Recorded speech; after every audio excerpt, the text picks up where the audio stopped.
አሰላሙ አለይኩም ወራህመቱላሂ ወበረካቱ። ውድና ተከበራችሁ ወደ ቻናል ቤተሰቦች እንዴት ናችሁ? እኔ ሰላም ነኝ አልሐምዱሊላህ። በያላችሁበት ሰላም፣ አንድነት፣ ፍቅር ያንጣልን። ለቤት አዲስ የሆናችሁ ሰብስክራይብ፣ ላይክ፣ ሼር እያደረጋችሁ አበረት ማሻአላህ ወንድማችን ሁሱ ድምጡ ማሻአላህ ደስ ይላል። አላህ ይጨምርልን። እኛንም አላህ ልባችንን እንከፍት ልባችንን ገር ያድርግልን ለቁርአን ማለት ነው። አይንንም ደግሞ አላህ ያሽረፍ። ወንድማችን አይኑን አሞታል፣ ግን የሰው አይን ነው። አላህ አፍያን ይመልስልህ። እንዳንተ ያሉ ጀግኖች ብዙ ያውጣልን ማለት ነው።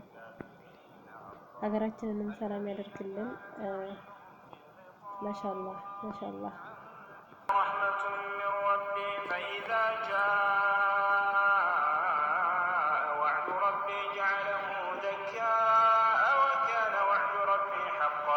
وتركنا بعضهم يومئذ يموج في بعض ونفخ في الصور فجمعناهم جمعا وعرضنا جهنم يومئذ للكافرين عرضا الذين كانت أعينهم في غطاء عن ذكري وكانوا لا يستطيعون سمعا أفحسب الذين كفروا أن يتخذوا عبادي من دوني أولياء إنا أعتدنا جهنم للكافرين نزلا قل هل ننبئكم بالأخسرين أعمالا الذين ضل سعيهم في الحياة الدنيا وهم يحسبون أنهم يحسنون صنعا أولئك